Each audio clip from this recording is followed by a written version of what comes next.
या ठिकाणी लक्षवेधीच्या माध्यमातून आपल्याकडे लक्ष केंद्रित करू इच्छितो आणि जे शासनाने उत्तर दिलं आहे त्याच्यावर माझी हरकत आहे. अध्यक्ष महोदय, जोगेश्वरी पूर्व विधानसभा क्षेत्रामध्ये तक्षशिला सोसायटीची एक पश्चिमेकडची संरक्षण भिंत अत्यंत धोकादायक आहे आणि ती धोकादायक भिंतीच्या खाली जवळजवळ 50 ते 60 झोपड्या आहेत. त्या झोपड्यांचं गेल्या अनेक वर्षापासून पावसाळ्यापूर्वी महानगरपालिका त्यांना नोटीस देते आणि त्या सोसायटीला नोटीस देते, परंतु त्या झोपड्या असल्यामुळे ती संरक्षण भिंत बांधता येत नाही. अध्यक्ष महोदय, याच्या अगोदर आपल्याकडे ते पुनर्वसन करण्यासाठी कलेक्टरने आदेश देखील दिले होते, परंतु त्याची सदनिका नसल्यामुळे PAP उपलब्ध नसल्यामुळे त्यांचं पुनर्वसन करण्यासाठी प्रशासनाने उदासीनता दाखवली. अध्यक्ष महोदय, त्या ठिकाणी गेल्या 18 वर्षापासून एक प्रकल्प चालू आहे तक्षशिला सोसायटीचा आणि त्या तक्षशिला सोसायटीचा प्रकल्प चालू असताना त्याचा जो लेआउट आहे त्याच्या लेआउटच्या माध्यमातून ह्या 50-60 झोपड्यांचा रस्ता देखील बंद झालेला आहे. माझी शासनाला विनंती याच्या अगोदर देखील केली आहे, वेळोवेळी झोपडपट्टी पुनर्वसन प्राधिकरणाला देखील विनंती केली आहे, परंतु ज्या ठिकाणी ते विकासक आर्किटेक्ट प्रस्ताव सादर करतात त्या आजूबाजूचा परिसराचा काही विचारच करत नाही. त्याचं एक उत्तम उदाहरण आहे. अध्यक्ष महोदय, त्या ठिकाणी संरक्षण भिंत बांधत असताना या 50-60 झोपड्या पूर्वी हटवणं गरजेचं आहे आणि ही जी जागा आहे 50-60 झोपड्या आहेत, ही जागा आहे हा फुटकळ भाग आहे, कारण तो डोंगराळ भाग असल्यामुळे तो सुटलेला भाग आहे, तो कोणाच्या याच्यामध्ये नाही आहे आणि त्याच्यामुळे ह्या प्रकल्पामध्ये या पुनर्वसन योजनेमध्ये घेणं गरजेचं होतं, परंतु गेल्या अनेक वर्षापासून पाठपुरावा करून देखील त्याच्याकडे दुर्लक्ष केलं गेलं आणि आता जो त्या ठिकाणी तक्षशिला सोसायटीचा प्रस्ताव आहे तो मंजूर झालेला आहे, त्याला LOI मिळालेला आहे, काम सुरू झालेलं आहे. अध्यक्ष महोदय, आज देखील या उत्तरामध्ये असं म्हटलं आहे की त्या ठिकाणी जागे मालक दिसून येत नाही, आढळून येत नाही, त्याच्यामुळे भूसंपादन करण्याची कारवाई केली जाईल. अध्यक्ष महोदय, 15 वर्षापूर्वी हा प्रकल्प सादर केला आहे. 2016मध्ये जेव्हा शासनाने क्लस्टरचं सर्वेक्षण केलं त्यामध्ये यांचे झोपड्या नमूद आहेत. मग आणखीन शासनाला कुठल्या प्रकारचं प्रस्ताव सादर करायला हवा होता? माझी विनंती आहे, अशा प्रकारचे अनेक प्रकल्प या ठिकाणी आहेत. माझ्या विभागाने माननीय मुख्यमंत्री उपमुख्यमंत्री महोदय यांनी एक मुंबई महानगरपालिकेच्या माध्यमातून आणि SRच्या माध्यमातून प्रकल्प घेतला, श्रीकृष्ण वेलफेअर सोसायटी. त्याच्यामध्ये म्हाडाच्या जागेवर असलेला श्रीकृष्ण वेलफेअर सोसायटीचा प्रकल्प सादर केला, त्याच्यामध्ये कार्यवाही झाली, परंतु त्याच भूखंडावर असलेल्या 60-70 दुसऱ्या झोपड्या त्या वगळण्यात आल्या. अध्यक्ष महोदय, माझी विनंती आहे की तक्षशिला सोसायटीच्या माध्यमातून ह्या ज्या काही सुटलेल्या 50-60 झोपड्या आहेत त्या झोपड्यांनी या प्रकल्पामध्ये समाविष्ट केलं पाहिजे अशी माझी मागणी आहे आणि त्याबाबत शासनाचं मत आणि त्याचा विचार या ठिकाणी करून त्यांना संरक्षण द्यावं, त्यांना न्याय द्यावा अशी माझी मागणी आहे.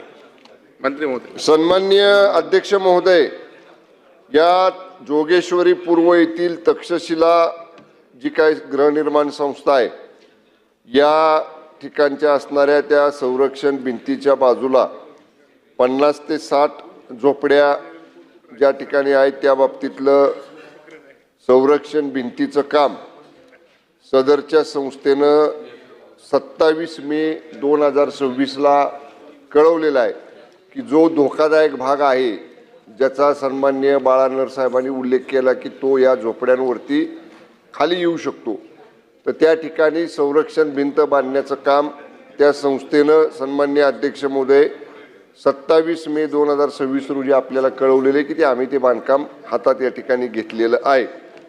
त्याचबरोबर या ज्या जागा या ज्या झोपड्या आहेत ज्याचा उल्लेख सन्माननीय सदस्य बाळानर साहेबांनी केला या खाजगी जागेवरती आहेत आणि त्याचा जर या ठिकाणी आपल्याला या योजनेमध्ये समावेश करायचा झाला तर त्या मालकाची संमती घेणं हे गरजेचं आहे. ती संमती असल्याशिवाय आपल्याला त्यांचा समावेश याच्यामध्ये आपल्याला करता येत नाही आणि वारंवार प्रयत्न करून सुद्धा या मालकाकडनं त्याला संमती प्राप्त झालेली नाही. सन्मान्य अध्यक्ष महोदय, या संदर्भामध्ये जे क्लस्टरचं धोरण आपण आणलं ते क्लस्टरच्या धोरणाच्या अगोदर ज्या ठिकाणी 13(1) प्रमाणे जर या संदर्भामध्ये त्या मालकानं संमती दिली नाही तर आपल्याला त्याचं ॲक्विजिशन भूसंपादन 14(1)च्या कलमाप्रमाणे या ठिकाणी करण्याची तरतूद आहे, ती या ठिकाणी करावी लागेल. किंवा जे काही या ठिकाणी क्लस्टरची स्कीम या ठिकाणी आपण केलेली आहे